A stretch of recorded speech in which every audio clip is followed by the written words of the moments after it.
Hello students, आज मैं आप लोगों को बोहर थ्योरी के बारे में बताऊंगा। क्या होता है बोहर थ्योरी, उसके कुछ पोस्टुलेट्स हैं। बोहर थ्योरी 1913 में नील्स बोर के द्वारा बताया गया, जिसके मेन पोस्टुलेट्स हैं 1913 Niels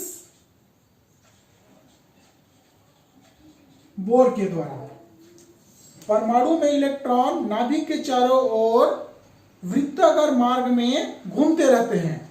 electron revolve around the nucleus in circular path. पहला,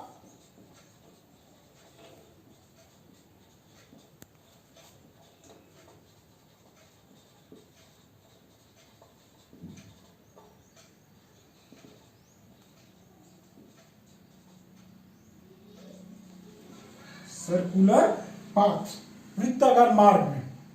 दूसरा पोस्टुलेट्स कहता है इलेक्ट्रॉन किसी कक्षा में निश्चित ऊर्जा में रहता है, ठीक है, इसलिए एनर्जी लेवल को 1 2 3 4 5 या इसी को 1 को KLMN से रिप्रेजेंट किया जाता है। नंबर थर्ड, जब कोई इलेक्ट्रॉन किसी कक्षा में घूमते रहता है, उस स्थिति में कभी भी उसमें एमिशन या एब्जॉर्प्शन नहीं होता। नंबर थर्ड, यदि मान लीजिए किसी कक्षा से इलेक्ट्रॉन जंप करके उच्च अवस्था में जाए, मतलब यहां पर मूल अवस्था से उत्तेजित अवस्था में जाता है, तो मूल अवस्था से उत्तेजित अवस्था में जाने के लिए उसे क्या करना पड़ेगा, एब्जॉर्प्शन करना पड़ेगा, अवशोषण करना पड़ेगा, तभी वो क्या होगा, एक कक्षा को छोड़कर वो अपनी उच्चतम कक्षा में जाएगा।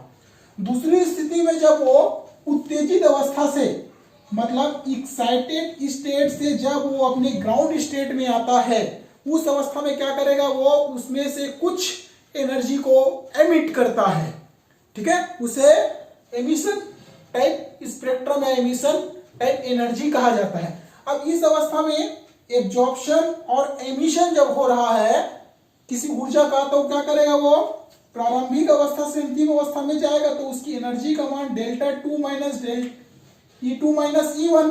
तो एक अवस्था से दूसरी अवस्था में जाने के लिए वो एक क्वांटम एनर्जी को एब्जॉर्ब करता है,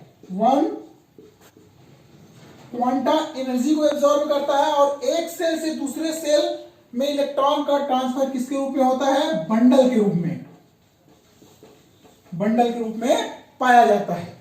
इस प्रकार से एनर्जी का जो डिफरेंस है वो हमेशा क्या होता है, क्वांटाइज्ड होता है उसका मान। तो इस प्रकार से किसी परमाणु के इलेक्ट्रॉन में किस प्रकार से वृत्ताकार मार्ग में वो घूमता है, घूमने पर उससे किस प्रकार की एनर्जी को वो प्राप्त करेगा कि नहीं करेगा, ये बोहर के थ्योरी के द्वारा बताया गया।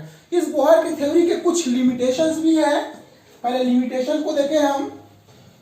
क्या लिमिटेशन कहता है कि बोहर के थ्योरी के द्वारा सिर्फ हाइड्रोजन के एमिशन स्पेक्ट्रम के बारे में जानकारी दिया गया। Bohr can not explain about the small type spectrum, जो छोटे छोटे स्पेक्ट्रम प्राप्त होते हैं हाइड्रोजन से, उसको एक्सप्लेन नहीं कर पाता। जब माइक्रोस्कोप से देखा गया तब पता चला कि हाइड्रोजन में उत्सर्जन स्पेक्ट्रम में और छोटे छोटे उसके स्पेक्ट्रम होते हैं, उनको एक्सप्लेन नहीं कर पाया।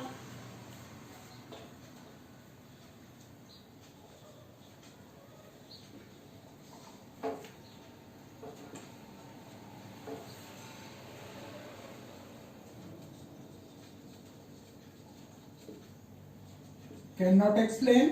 दूसरा, जीमन इफेक्ट। जब किसी मैग्नेटिक फील्ड के प्रेजेंट में स्पेक्ट्रल लाइन दो भागों में विभक्त हो जाता है, मैग्नेटिक फील्ड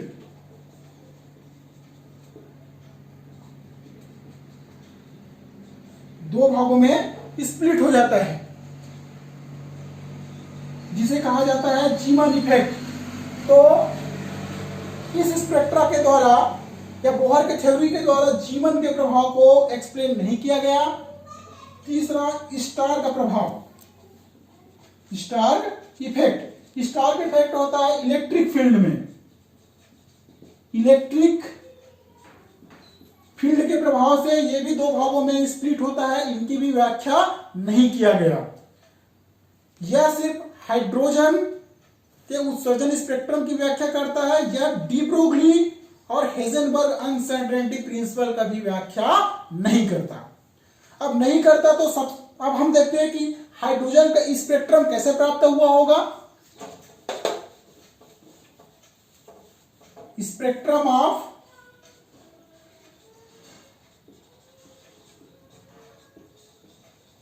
हाइड्रोजन। सबसे पहले मैं आपको बताऊं कि स्पेक्ट्रम क्या होता है। Spectrum it is a part of spectroscopy. ये स्पेक्ट्रोस्कोपी का भाग है जिसका मतलब होता है टू सी इमेज, मतलब प्रतिबिंब को देखना। जब किसी वस्तु में लाइट पड़ती है तो लाइट पड़ने के बाद क्या होगा, या तो उसका अवशोषण होता है या उत्सर्जन होगा। यदि अवशोषण प्रकाश की मात्रा को किसी प्रिज्म से हम गुजारने पर जो स्पेक्ट्रम प्राप्त होता है वो है हमारे लिए अवशोषण का स्पेक्ट्रम। या सिंपल से जल लीजिए, जल में यदि आप ऑयल को डालते हैं और सूर्य का प्रकाश पड़ता है तो सेवन कलर्स आपको दिखाई देता है, वो एक तरह से स्पेक्ट्रम है। अब उस स्पेक्ट्रम में हाइड्रोजन के लिए कैसे प्राप्त किया होगा। अब स्पेक्ट्रम को हमने देखा, एब्जॉर्प्शन स्पेक्ट्रम और एमिशन स्पेक्ट्रम। अब पुनः उसको तीन भागों में बांटा जाता है, कंटिन्यूअस स्पेक्ट्रम, बैंड स्पेक्ट्रम और लाइन स्पेक्ट्रम। यह लाइन स्पेक्ट्रम को एटॉमिक स्पेक्ट्रम कहा जाता है। अब स्पेक्ट्रम ऑफ हाइड्रोजन से स्पष्ट है, ये हाइड्रोजन है मतलब एक एलिमेंट है, और एक एलिमेंट को कहा जाता है एटॉमिक स्पेक्ट्रम। एटम के द्वारा प्रदान किया गया स्पेक्ट्रम जो किसमें लाइन के रूप में हमें प्राप्त करता है। अब यदि हमें हाइड्रोजन का स्पेक्ट्रम हमें प्राप्त करना है तो हम एक डिस्चार्ज ट्यूब लेते हैं।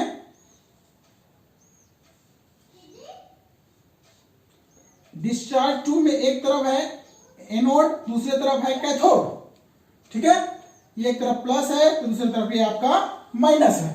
अब एनोड और कैथोड को यहां पर हाइड्रोजन गैस ले लिए हैं और इसे हाई वोल्टेज से हम लोग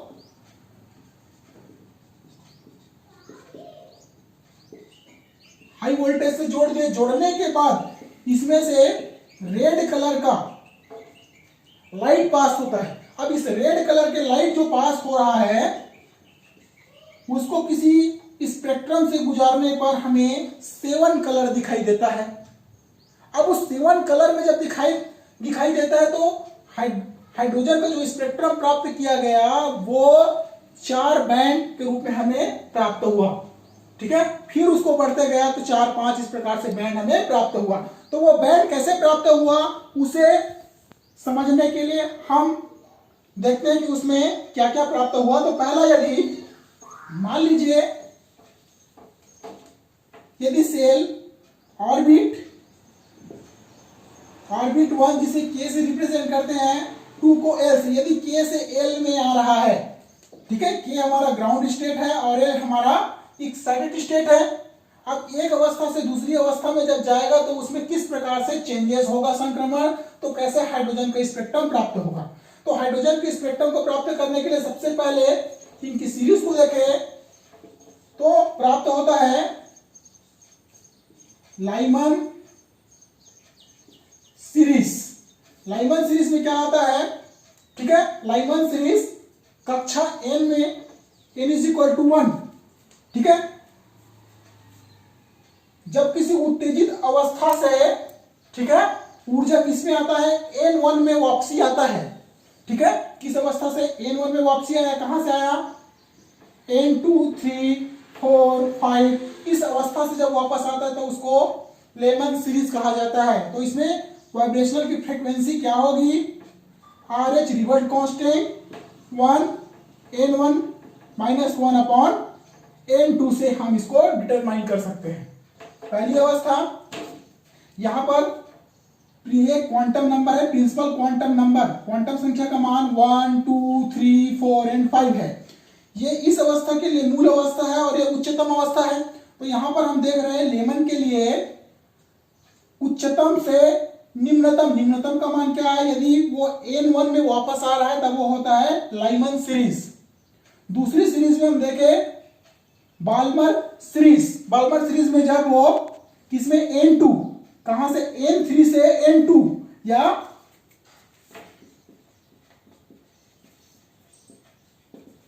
कहां से प्राप्त हो रहा है, N2 में मूल अवस्था में वापस आ रहा है, कहां से प्राप्त हो रहा है, N इज इक्वल टू 3 4 5। तीसरा सीरीज में यदि हम देखें कि यदि वो मूल अवस्था प्रिंसिपल क्वांटम नंबर या कक्षा कहां से N3 पर वापस आए, जिसे पाश्चन सीरीज कहा जाता है। N3 मूल अवस्था में वापस आएगा, कहां से वापस आएगा, N is equal to 4 and 5। चौथी अवस्था में हम देखें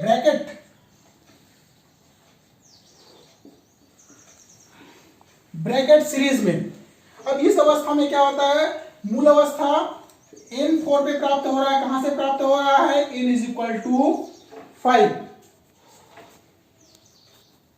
पांचवे में देखें हम फुंड के लिए, इस अवस्था में मूल अवस्था N5 में कहां से प्राप्त होगा, N6 से प्राप्त होगा। ठीक है, तो इस प्रकार से अब यहां से मूल उत्तेजित अवस्था से मूल अवस्था में प्राप्त होने के लिए उसको क्या करना पड़ेगा, किसी विकिरण का एब्जॉर्प्शन करना पड़ेगा। उस विकिरण के एब्जॉर्प्शन में लेमन सीरीज में कुछ एब्जॉर्प्शन होगा, उस एब्जॉर्प्शन में ये लेमन सीरीज में अल्ट्रा वायलेट की आवश्यकता होगा, बाल्मर सीरीज में विजिबल क्षेत्र की आवश्यकता होता है, पाश्चन में near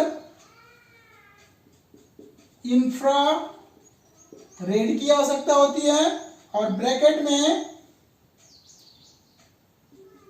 infra red, mid infrared, फुंड में फॉर इंफ्रारेड की आवश्यकता होती है। तो इस प्रकार से हमने देखा कि हाइड्रोजन के स्पेक्ट्रम से Lyman series, Balmer series, Paschen series, Brackett series और फुंड सीरीज में कैसे वो अपने उत्तेजित अवस्था से मूल अवस्था में आता है, और उस प्रकार से उसमें किस प्रकार से स्पेक्ट्रम प्राप्त होता है, वो हमने अभी स्पेक्ट्रम ऑफ हाइड्रोजन के माध्यम से सीखा।